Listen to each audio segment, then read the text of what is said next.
That's always the worst. Are you able to do it through mobile on yours? Because some people say they're doing it or able to get it through mobile, and some people can't on LinkedIn Live. I Like just purely through your mobile device, like on Facebook, for example. I've honestly never done mobile, or I've never done live on my phone. I've always done it. Oh, yeah. So maybe. Are you able to? I have no idea. It's a good question. I know we're live right now, though. Oh, is it work? Okay, cool. We are live. That thing sometimes kicks up, lags. Beautiful. Well, thank you, Viveka. I'm so excited to do this. I always love talking to you, and it's just been too long. I needed an excuse to catch up with you anyways. I love it. And as a way to get started, please brag about yourself. Just share all the awesome stuff you've been up to over the last couple of years. Brag about yourself and what led you to where you're at in your career today. Sure. So first of all, hey to all my LinkedIn followers. We're going live with Connor, and Connor's going live with me. So I love the whole live streaming. And yeah. So my name is Viveka von Rosen. The people on my network are like, yes, we know you. But for the rest of you, my name is Viveka von Rosen. I'm the Chief Visibility Officer with Vengresso. I've been teaching and training on LinkedIn for, oh my God, 15 years now. And I've got a couple books. I'm a LinkedIn learning author. But I think the fun thing is about 4 years ago, I really was kind of like over LinkedIn. I was bored. It's just like, so much LinkedIn. So, and honestly, I was like, okay, maybe I'll go be a life coach, or, maybe I'll go write a science fiction novel or something. And about that time, the CEO of Vengresso, which is our new company, said, hey, do you want to come on to my company, be my COO? And I'm like, the one thing I'd be worse at than teaching LinkedIn is a COO. So I said, no, thank you. Thanks for playing. Not very interested.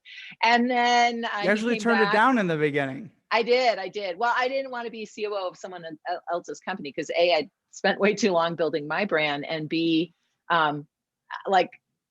operations officer. No, that is like the I can't think of a worse job for me. So a little while after that, he came back and said, hey, we're thinking about creating a whole brand new company. Would you be interested? I've got this person and this person and this person interested too. And I'm like, okay, that sounds interesting. And for me, the ability to kind of join up with now Mario Martinez, Bernie Borges, and Kurt Shaver and myself, and create this new company with a new buyer persona, with more mind share, because when you do the same thing for 15 years, you get into your grooves. And, even though I think I'm a person who's open to learning, you get into your grooves. And then you write a couple books about your grooves, and then you're really set in your grooves. Like it's an LP. It's not even a CD. You're so set in your ways. So bringing in these new people, bringing in the new personalities, bringing in new ways of doing things, and then creating a company that's explosively bigger than anything I could have created on my own. It's been fun. I mean, it brought life back into this thing called LinkedIn. Yeah. It's kind of that theme of like having mentors and everything too, is you can go a good distance on your own, but you really can't until you get yourself surrounded with other people who are thinking big like you, who you can learn from, even if they're appear to be peers in a lot of ways. I'm sure you all mentor each other in a number of different ways.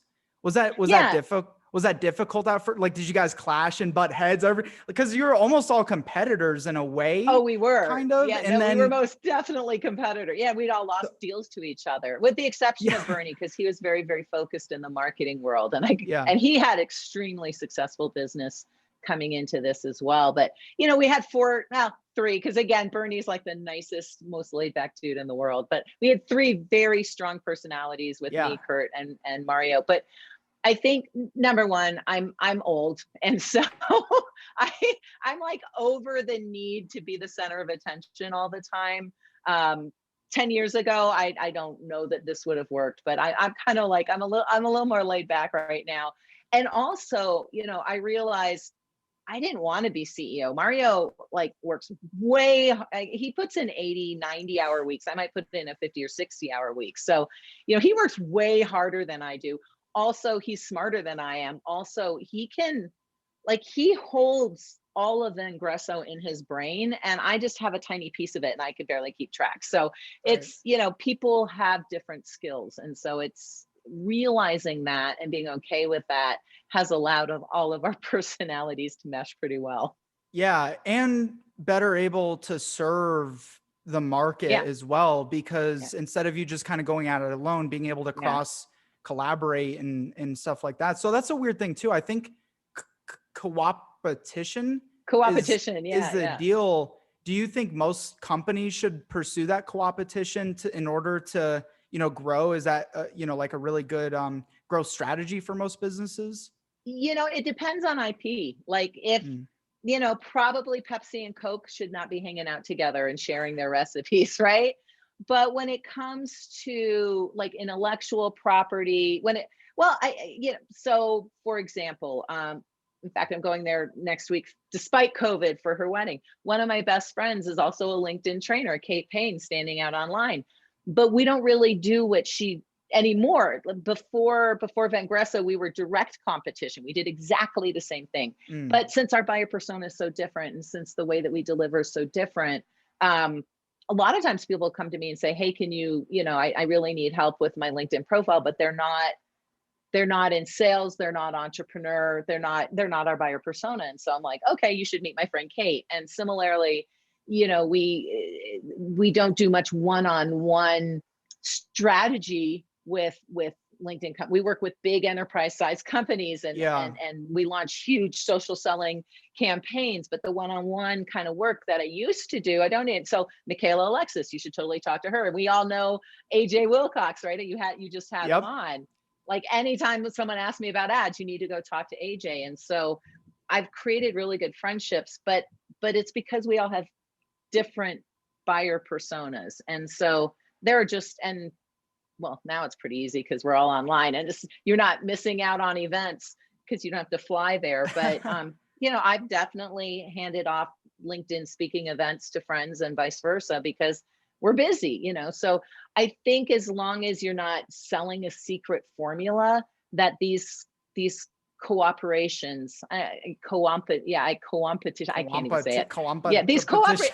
it's cooperations between competitors. These cooperations, Yeah. um, I think can be really, really good, but it really depends on the industry and the product or the service that you're selling. Cause Yeah. sometimes, yeah, it's, yeah, you don't want to cross Absolutely. that line. Yeah, yeah, absolutely. And your market and everything. But that's the thing Yeah. too, is we live in the world where your buyers have access to unlimited amounts of information. And Yeah. so whereas Vengresso could be the total, take every single business because they're the biggest one in the market.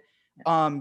You really do have a focus area. And that's almost what Yeah. everyone has to have You now do. as Yeah. well. And you and I, before we went live, we were talking about Yeah. differentiation. And so Yeah. that's even more important. It is. How can individuals and their personal brands and companies as a whole Yeah. differentiate themselves successfully as Vengresso has? Yeah. And I think, you know, you just nailed it. It's, you've got to know your audience, and you've got to be very focused on serving only them. And even us, I mean, when we first started out, I was so focused on my niche, which was really female business owners, female leaders, female entrepreneurs, but it was a much different way of getting the information. And for, you know, for 2 years, I'm like, but can't we serve them too? Can't we serve them too? And it just, finally, it's like the website's not serving them, the podcasts aren't serving them.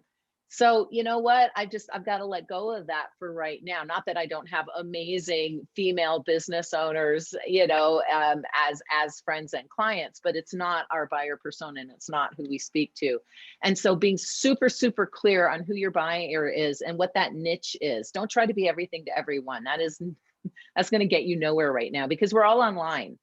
So there's actually more competition than there ever was before, because a lot of my friends are speakers, and they were like amazing speakers on stage, and they were known for these extravagant presentations, and it doesn't always translate to the home office. My friend Jason Hewlett, he's managed to make it translate, but that's because he created this massive studio inside his house. It's insane, to mimic the massive presence that he has online. But we've seen the TV shows that have tried to do the Zoom thing, and it's just doesn't translate. So yeah, you've got to know your audience, and you've got to speak to that niche audience, and you have to stop trying to serve everybody with everything, right? And then you need to go, okay, so what does make me difference? Like with Jason, what makes him special? It's this huge personality and lights and shining and like just all the stuff. And so what he did was he took that and he made all the stuff online. And so what can you do with your business to pivot it right now to make sure that you differentiate, and but still to make sure that you've got that very unique presence and personality? For us, we stopped saying social selling as much. We still use it once in a while, but it was digital sales transformation. We're the world's largest digital sales transformation company. We couldn't say we were the world's largest social selling company because Microsoft is involved in social selling, right?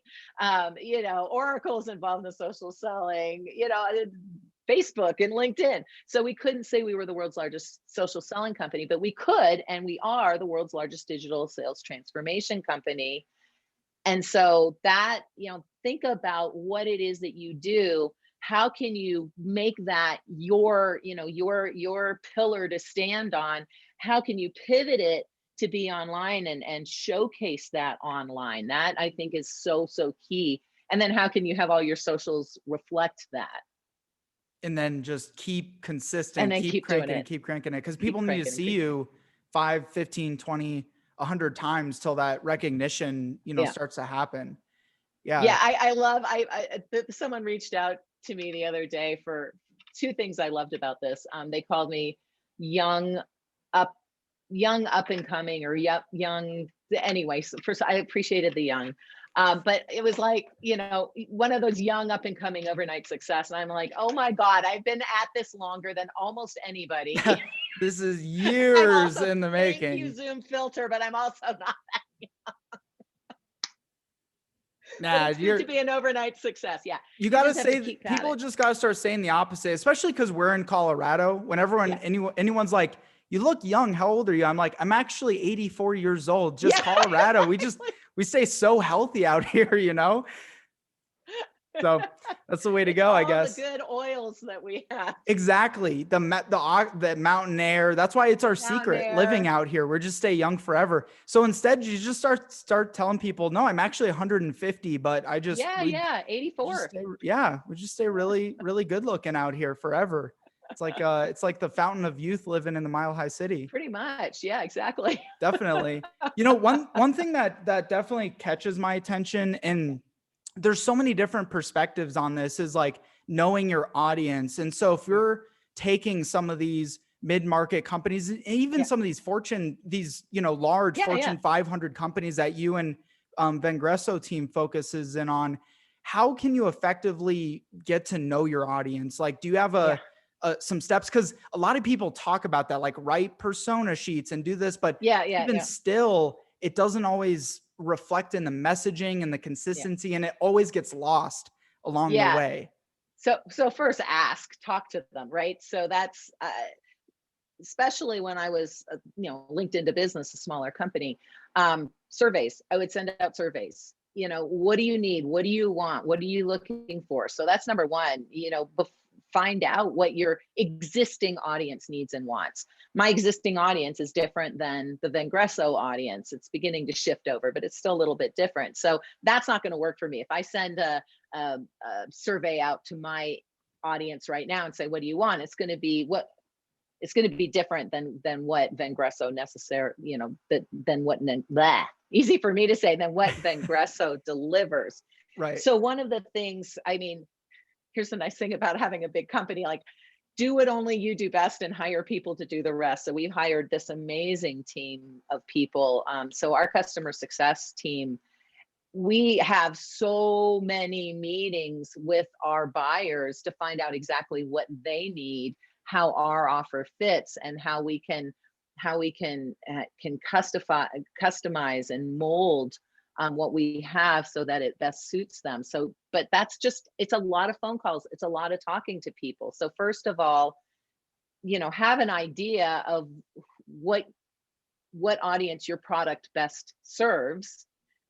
There might be times when that morphs into something else, but it might be that what you have and what you deliver isn't reaching the right audience right now. So, that's the first thing, is do your research. Would it be better maybe to teach and train lawyers than it is to teach and train accountants? Would it be better, maybe you've been focused on this marketing world because it's so, it's fun and engaging, but really maybe it is those financial institutions that need what you deliver. So know really who can best receive what your offer is. Once you've figured that out, start talking to them. Your sales calls shouldn't be sales calls. They're information gathering,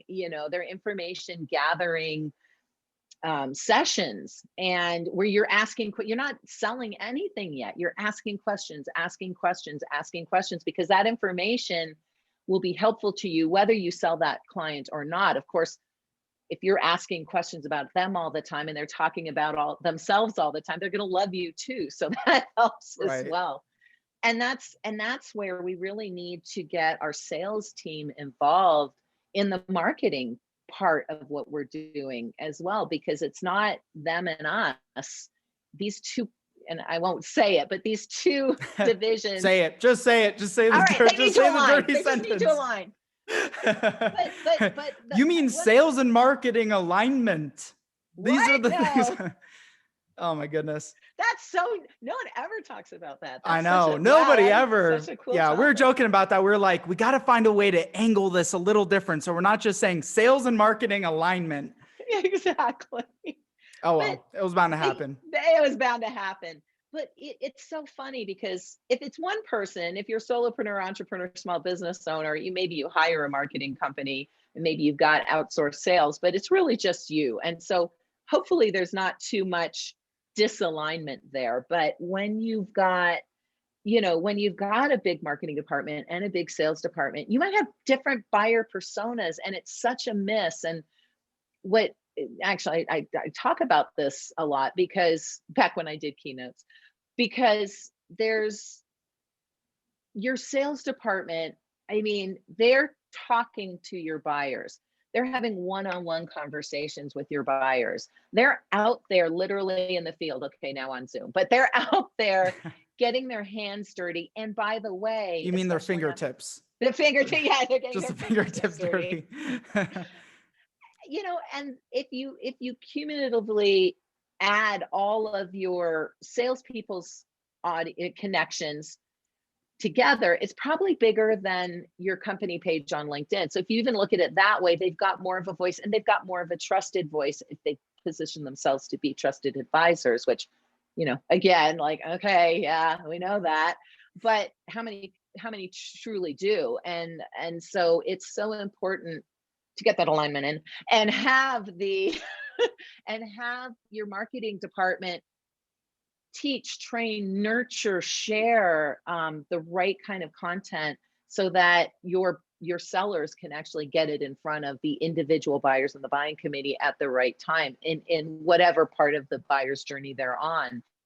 And that, I'm so passionate about that, because that's absolutely one of the things that we teach, but it's one of the things we come up against, because we work with both the marketing and the sales team when we do our trainings, and we work first with the marketing department, and then we pull sales in, and sometimes there's a disconnect there. Yeah. And so we're working like marriage coaches, trying to get the two departments to talk to each other, because it's so important that the buyer gets the right information from the right person at the right time to make the right choice, which is to hire you, right?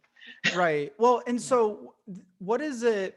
Because you find often marketers, they go and they create content, for example, and we all know this is our buyer persona. Okay, we got that out of the way. Yeah. And then they're going to go create videos and blog posts and graphics and whatever based on that persona, but they're not getting the real nitty gritty pain points and feedback from the salespeople. So how do you, you go into an organization day one with the marketing department? How are you coaching them on being able to be more effective at that? Yeah, it's a good question. day 1, 2, 3, 4, 5, 6, 7 through Yeah. 48. Yeah. You know, So it's 150 beyond. Like yeah, it is it's an exactly. evolving thing, because even you and I, like, we know this world very well, but you at Vigresso, you're probably Yeah. constantly making tweaks and iterations to it. But you got the framework, which You is, said evolve. Yeah. yeah, Yeah, no, you nailed it though. It's evolving. It's constantly yeah, evolving, and we're all like, don't ever think you've got your system down, because something will happen, like a massive pandemic. yeah. But yeah, I mean, it's funny to look at. I just had to review. I just got a new computer, so I had to review all of my old, files and folders and notes, and just to see how we did things 18 months ago and how different it is now. Just reviewing some of those documents, like, okay, delete, delete, delete, delete, delete, seeing how we've evolved, you know in every way possible, moving from Excel documents to Word documents to an online system through, teamwork, so through the software we use, certainly in our investigation, teaching and training of our CS department, hiring new people so that they do the investigation the right way, and every single client going, we missed that, okay, we got to add it on. Our it used to take 4 weeks to onboard, now it's 8 weeks. Why? Because we keep learning where our audience, or where our clients or our prospects have gaps, and so Mm. we have to be that stopgap for them. And so it's constantly evolving, and I don't have a formula because it's constantly evolving. But just the two things is questions ask questions ask questions, and then the second thing is hire the right people for the right positions. Mm. Don't try to hire, a jack of all although ironically, our COO or VP of organization, or whatever his title is named Jack. And he really, I mean, he's been He's so the great. jack He of was all our trades. first, You guys he did is that our on jack purpose, of all didn't trades. you? And we did.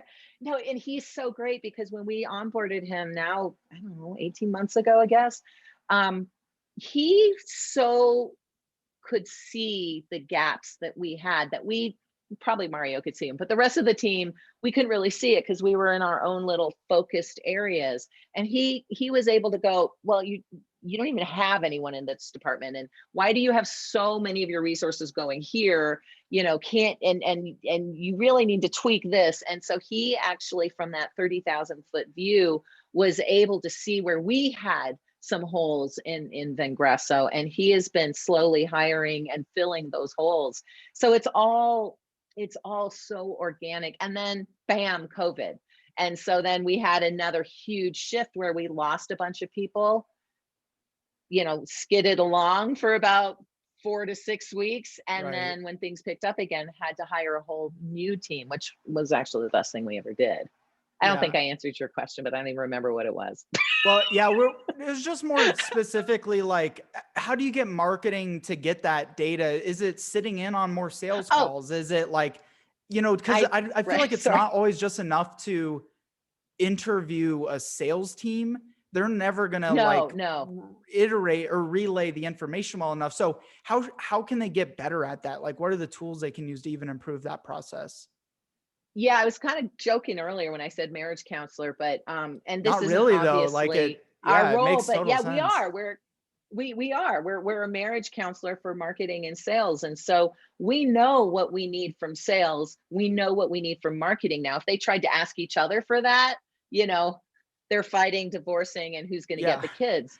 But we know we need this, we need that, and then we can bring it together and say, and look how it works. And of course, as soon as they start seeing success with the program, then it's like, oh, okay, I see why you need that now.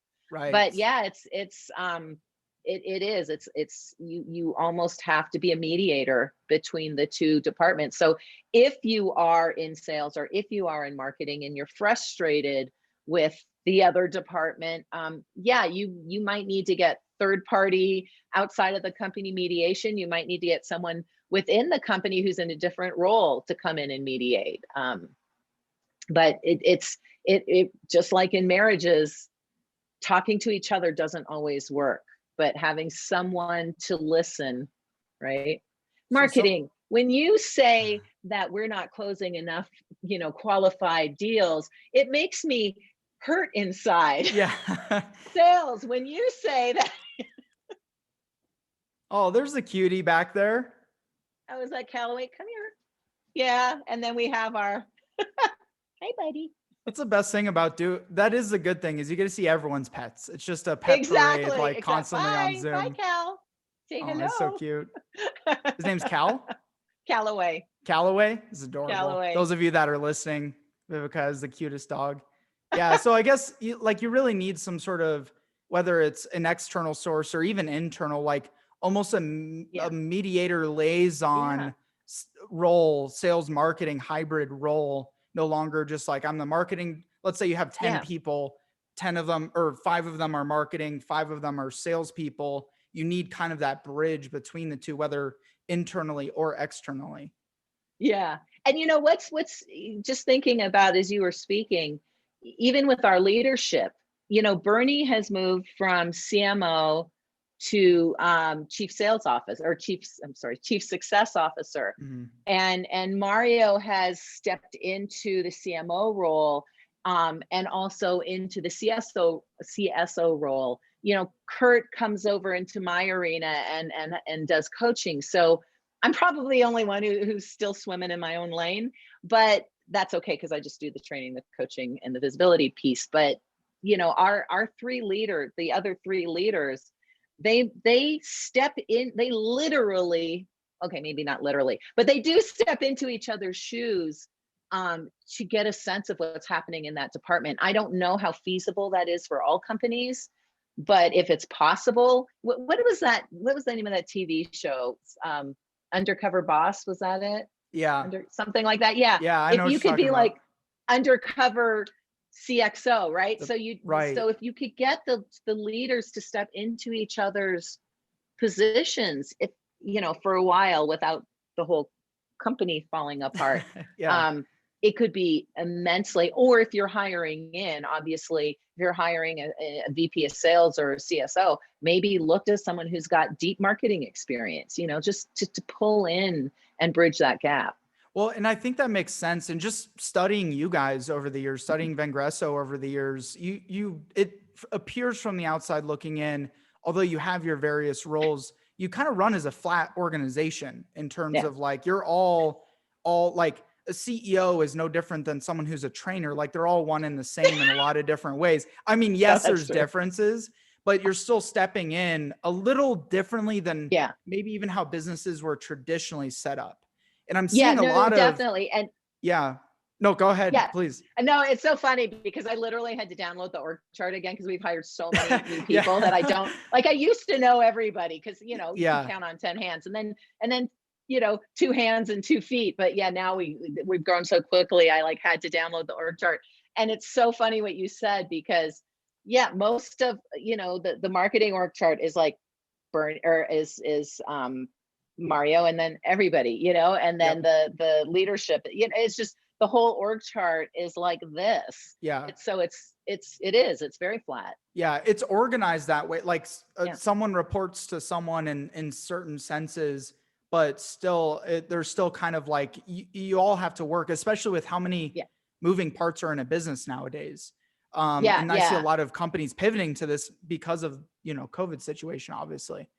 It's really, I think we have the most depth in our CXO, because we've got so many different levels of customer service and customer support. But other than that, everything else is So pivoting real quick while I got you here, what are you seeing work successfully with digital sales? How does it differ a little bit from like even just saying social selling versus like digital sales transformation? What are the nuances and what's actually working in that space?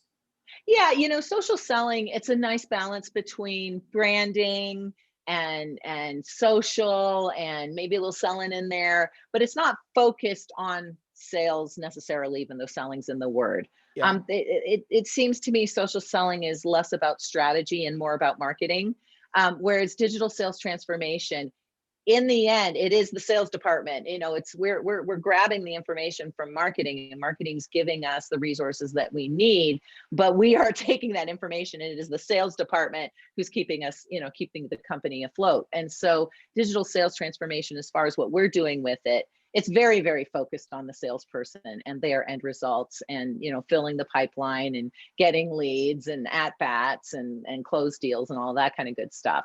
Of course, with Vangresso, we just get you to hello, like go do Miller Hyman or go do Sandler or go do, a different training program to learn how to close. We're not going to teach you how to close, but we will at least get you to hello, which is why, we're in a good position right now, because there's a lot of great training companies. Yeah. More in the pipeline, the more. Or in the pipeline. Yeah.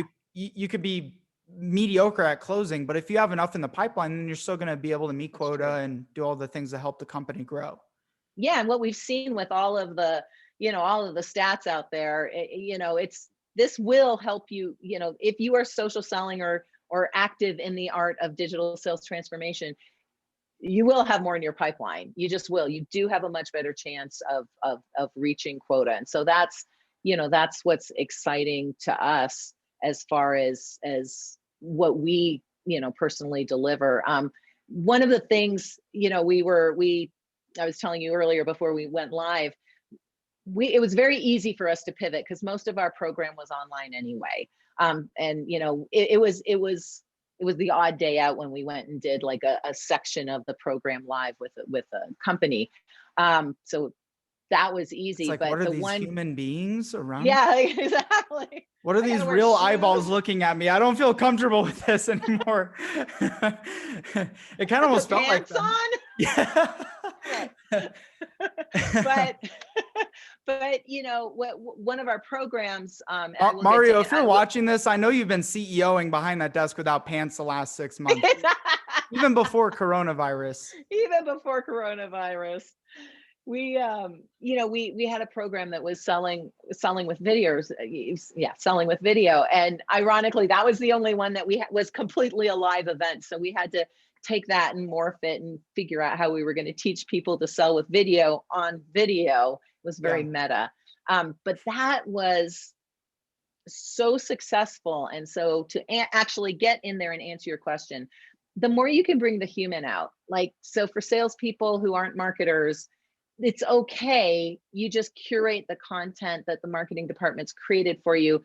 But where the power is when you can get that content in front of one buyer or the buying committee, or maybe your whole LinkedIn audience, but you can do it in a way that really gives people a sense of who you are, positions you as that thought leader and as that trusted advisor, which is all to say, if you can do it with video, if you get comfortable with video, and I'm guessing now that people have been forced into Zoom and forced 100%. To turn on their cameras, people are getting more comfortable with video. So you can leave a video message just on your phone, though. You can't do it. I guess you technically could be a pain in the butt. It's easier to leave a video message, on your phone, on LinkedIn. You can do native video. If you're in Australia or Budapest, you can get LinkedIn stories, which I had for all of 2 days. What's weird is we can't view LinkedIn stories in the States or Canada, right? Because I haven't seen them pop up or anything. So it's unless someone sends it to you. So everyone follow my friend Lance Scholar, who's another Scoular. He's another LinkedIn expert. I've known him since we both started out at about the same time. So we've both been in it forever. Yeah. But Lance, follow him. He's the sales something navigator. Sorry, Lance. But follow him because he has it. He's doing it really, really well. And if you follow him, you might be able to see his stories, or just message him and say, hey, can you send me a story? And then you'll be able to see at least what stories look like. Yeah. We're supposed to get them. The US is supposed to have gotten them by the end of August. I'm guessing hiccups or whatever, but and they'll roll it out slow and steady like they always do. And then they'll remove it. Last. You'll get I'll get it last. Hey, we are on LinkedIn Live. Be grateful. Be grateful. I know. Okay. So only jealous. Because I was like, guys, I cannot do a LinkedIn training program for LinkedIn Learning unless you give me LinkedIn Live. So yeah, 100%. Man. But video. Yeah. So if you can use video, if you can use the voicemail, if you can get if you can get a little bit more intimate with people other than just the written word, it can go a huge long way. And I don't know if I'm allowed to mention who they are. So I'm just saying, an insurance company that hired us to do selling with video. One of the people sent out 50 messages through LinkedIn, had 35 responses, booked 5 calls, and closed 3 deals. And it took her to send out those 50 messages. It took her maybe a couple hours. And probably 5x the 10x the ROI of doing 150, oh yeah 200 cold calls. oh yeah oh my god, no, it's like 1,000x. 1,000x. Wow. 1,000x the ROI. Yeah. So, and then once they responded, following up with a video or a voicemail, again, continues to differentiate you. So it's really, how do you use the tools? And maybe you don't like LinkedIn, maybe you use Instagram or texting or whatever, but use, dive in there, fiddle around with it, and find out what can you use, whatever platform you're using, to differentiate yourself and start doing it. Be more human. And it's so I've won deals just because I've literally sent a video over just the regular text to someone, and they've commented on it. Like, I get a million messages like this a day, but I responded to you because you sent me a video, and then you close a deal, 100%. like quick, because the trust is kind of partially there. They see you doing content. How would you now? I'm a young salesperson and I just got into a large organization, and my role is to sell to either like a really large, a Fortune 500 company or a smaller company. What's the differences of digital selling to a large enterprise or digital selling to a smaller company? Yeah, the smaller company has fewer people on the buying committee. So you have to get in front of fewer people. And so it's it can be a little bit easier. On the other hand, if your buying committee is 6.8 people or whatever a buying committee is now. No one knows who that 0.8 person is, but we have the stat. You're a little short. Like, why? Why are you not a full person? But yeah, so the nice thing about that is you've got more opportunities. And so if person 1 doesn't work, then try person 2. If person 2 doesn't work, try person 3. But one of the things that we do, we use a tool called OneMob, which is a video voicemail tool that you from OneMob, you can go into a landing page, and from the landing page, you can have resources. And depending on how you send that OneMob, if you require an email to view the OneMob, you can actually track everyone who's seen it and how long they've stayed on each and every resource. So it's not only that, because there's a lot of tools that do that, but it's the video message that comes with it. And that gives, like you said, it's almost an immediate KL, if not trust. At least people know and hopefully like you a little bit from your persona that comes across. And then they get to trust you as they go through the resources, which of course are not sales pitches, they're actual resources. But we had Kurt send one out to one of our prospects, and we could literally see, and it made the rounds like 5 or 6 times, because we could see every time someone on the buying committee. Meaning they forwarded it like around to people? Forwarded it throughout the company. So it got forwarded. The person he sent it to was basically our coach within the company, and they were our advocate. So they were forwarding it for us. But also it kind of took on a life of its own, and the CEO watched the video 25 times. And so, and then we're like, okay, how did you do this? And so you don't have to use a tool like OneMob, but it is very handy to have something like that where you can actually track the track of the content.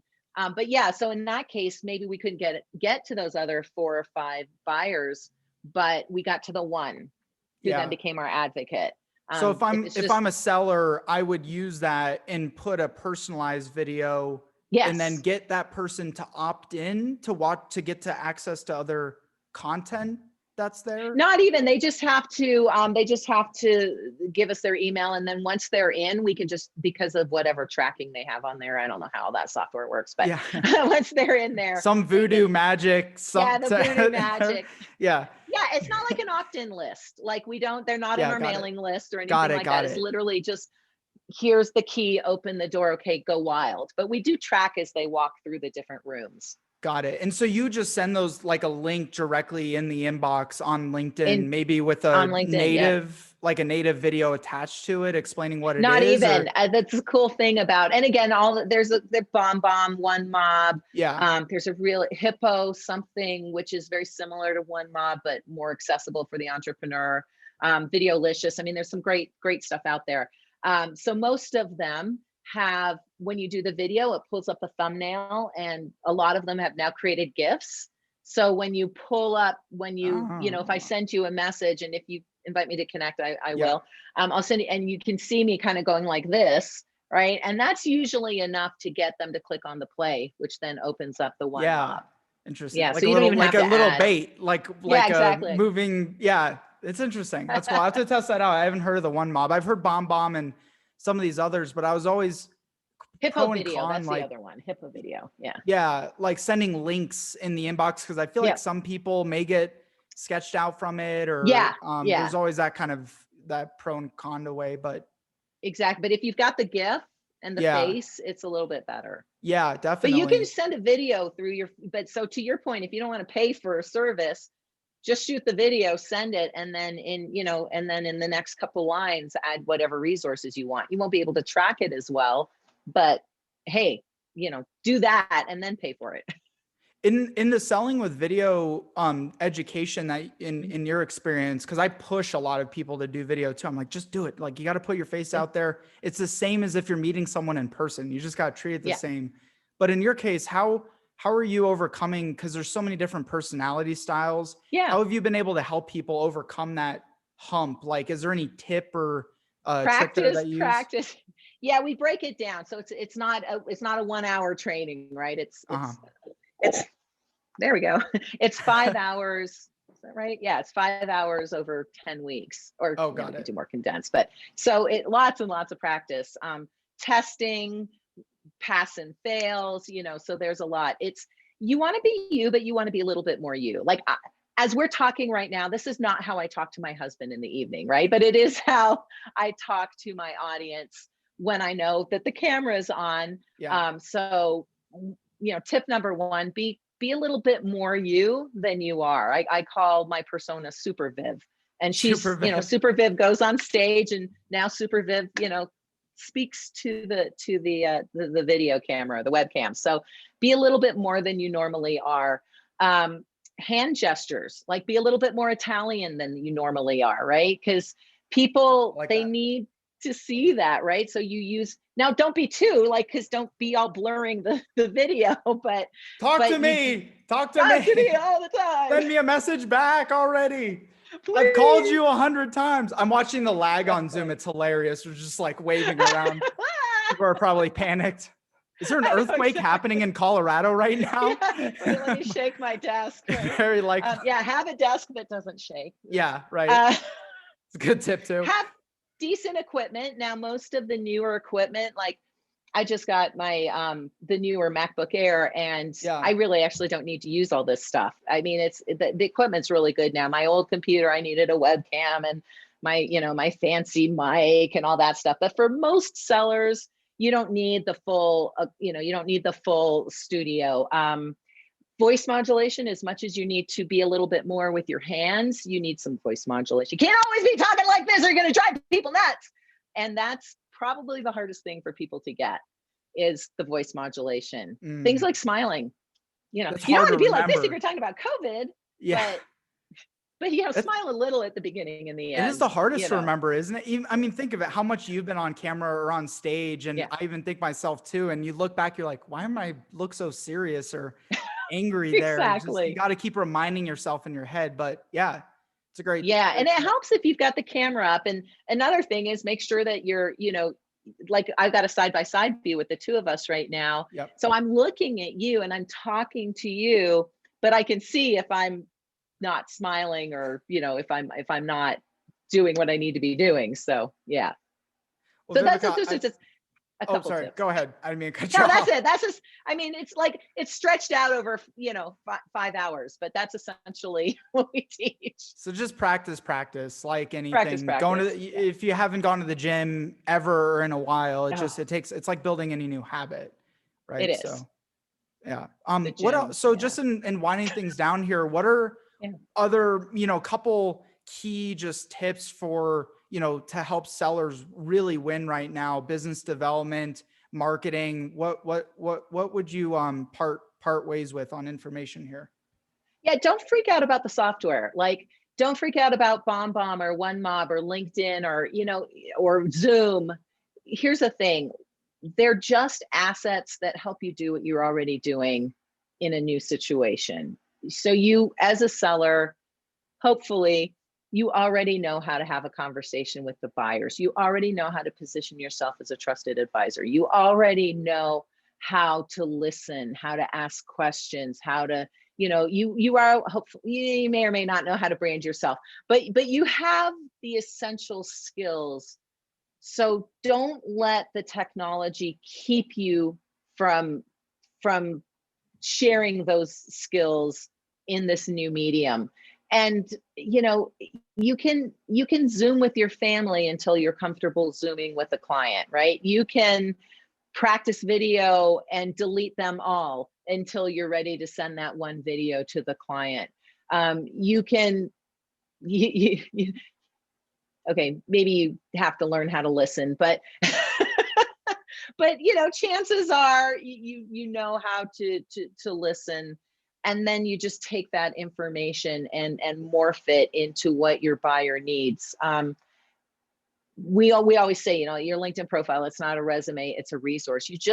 How are you going to use these different platforms, these different strategies, these different pieces of software to continue to be a resource to your buyer? So it's not recreating the wheel, it's just learning how to roll it a little bit differently right now. Love it. That's such a good way to phrase it. Beautiful. I can't thank you enough. I'm so glad we got to do this, and Me look too. forward to bringing Mario on here too. And we'll have to get some of the Yes, yeah. Ingresso peeps up in Reach the out to live him stream. again. But on that, what's the best way people to find you, follow you, get into contact with you? Sure. So by all means, feel free to invite me to connect. I'm at my limit, but I'll just kick out some people and bring you in.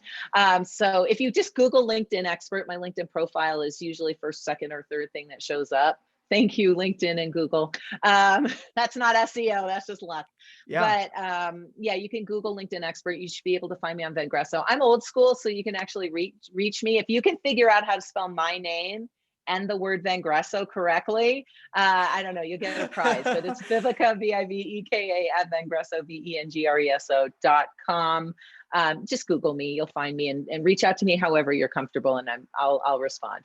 Awesome. Beautiful. Yeah. We'll get the links. We'll get the link to your profile and Perfect. Vengresso website and everything. And all of you watching live, very much appreciate it. You got to make sure Yeah. you're Yay, following thanks, guys. Viveka's streams, and always learning new stuff from you and the Vengresso team over there. So can't thank you enough. And don't forget, wherever you're listening, subscribe. Always helpful. We're on all your favorite podcast platforms. Leave a 5-star review. As you know, that always helps people to find the show. And give us a shout on social media too. We'll see you guys on